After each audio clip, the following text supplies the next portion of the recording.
आप सभी का आपका शहर आपकी खबर में मैं आपके साथ खुशबू खान। और बुलेटिन की शुरुआत में आपको सबसे पहले सुनवाते हैं वसुंधरा राजे सभा को संबोधित करते हुए क्या कुछ कह रही हैं। पढ़ाई लिखाई के उसमें, शिक्षा के उसमें हमारी जो स्कूल की नीति बनी उसकी वजह से नंबर 2 के ऊपर जाके हमारे पिछले कार्यकाल में अपन हुए। इसी तरीके से चाहे वो हमारा, अब आज उसको चिरंजीवी कहते हैं, पर हम लोगों ने इसको भामाशाह स्वास्थ्य बीमा योजना का नाम दिया था।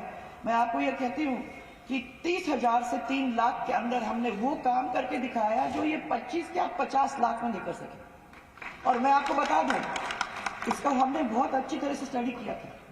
स्टडी से किया था कि इसके अंदर जिनको बहुत हार्ट की बीमारी होती है, जो बड़ी बीमारी होती है, कैंसर की बीमारी होती है, ये ऐसी बीमारियां जो होती हैं और जो छोटी छोटी बीमारियां हैं, अगर उनको लेके चलो तो औसतन 13 से 20,000 करोड़ रुपया एक आदमी के 20,000 रुपया एक आदमी के ऊपर खर्च होती है।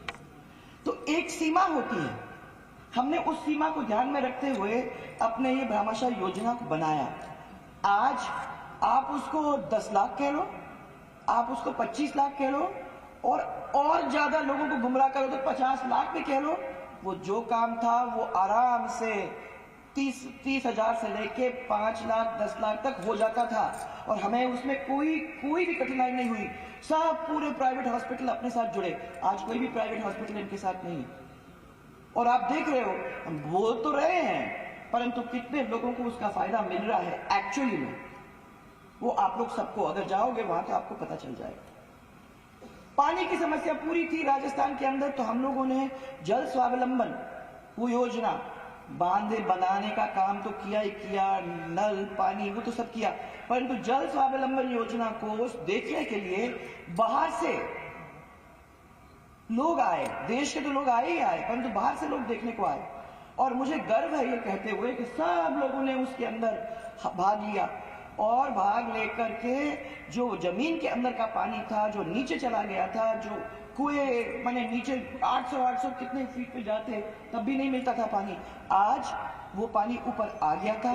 और कई ऐसे नल थे या कई ऐसे हैंडपंप थे या कई ऐसे कुएं थे जो सूख गए थे, जिसके अंदर पानी आया। अब लोग कैसे ऐसी बातें हम इसलिए कह रहे हैं क्योंकि हमने अपने आंखों से देखा, उसकी तस्वीरें हैं। और उसके साथ साथ जो टैंकर ट्रिप्स गर्मी में हुआ करते थे, 51 डिग्री हीट के अंदर जो टैंकर भेजा करते थे पानी के हम लोग, जो अगर जहां 100 जाते थे वहां 50 गए, जहां 200 जाते थे वहां 100 गए। और मतलब इसीलिए हुआ कि लोगों को पानी मिलना शुरू हो गया था, इसलिए वो टैंकर ट्रिप को हम कम कर सके, उसके माफिया को हम खत्म कर सके। ये छोटी चीज नहीं थी, बहुत बड़ी चीज थी। और अभी एमपी साहब क्या करते हो आप, आपका हिसाब किताब थोड़ा सा, मैं तो इनको वो याद दिलाऊंगी सबसे पहले कि 7.5 ऑलमोस्ट 8,000 करोड़ का हम लोगों ने 27 लाख किसानों के कर्जा माफ करने का काम हमने किया था, जो बगरू के अंदर ही करीबन 5,400 लोगों को मिला। और ये नहीं, हमने 1 से 10 तक आपको गिनती नहीं सिखाई, हमने आपको हाथ के अंदर वो पर्चा पकड़ाया जिसके अंदर सर्टिफिकेशन था कि आपका लोन माफ हो गया है।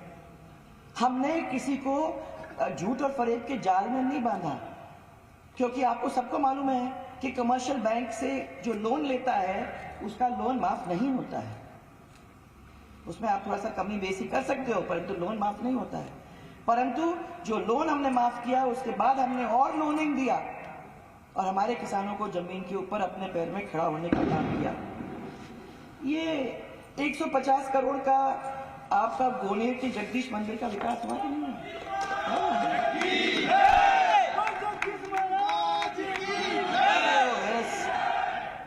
और क्या हुआ? सरकार आई कांग्रेस की और भगवान के काम के ऊपर भी अगर हम पैसा नहीं दे सकते हैं तो आप सोच लीजिए।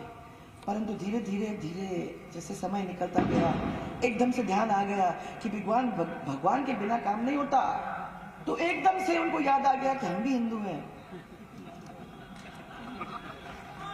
तो उन्होंने यहां तक जाके थे कि गोबर को भी अपन ने खरीदना शुरू कर दिया कि कहीं आप लोग कोई उनको लोग किस तरीके से लुभा सके, चलो गोबर को भी हम उठा लेंगे।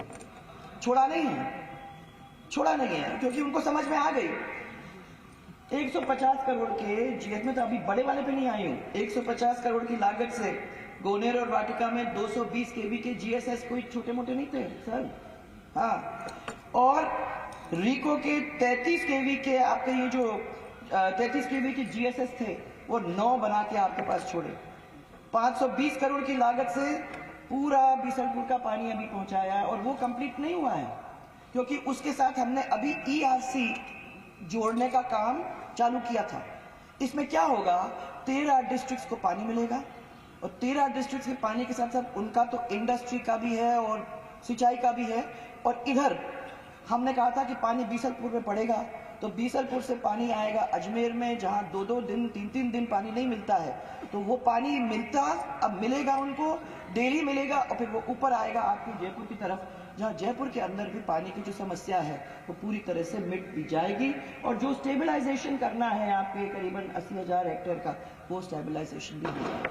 तो अपने आप में एक बहुत बड़ी स्कीम है जिसको इन लोगों ने राजनीति के अंदर अटकाने का काम कर दिया है।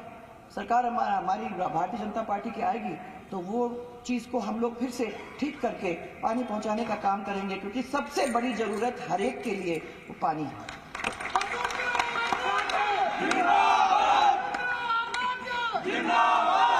20 करोड़ की लागत से तो छोटे छोटे काम है और फिर इसमें तो पाइपलाइन और पेयजल के कार्य अपने करवाए। उसके बाद करीबन 450 करोड़ की लागत से अमानिशा नाला को फिर से द्रव्यवती नदी का रूप देने का काम चालू किया। याद रखना, आप जब अपना इतिहास उठाते हो और जयपुर के बारे में पढ़ते हो तो द्रव्यवती नदी के किनारे बसा जयपुर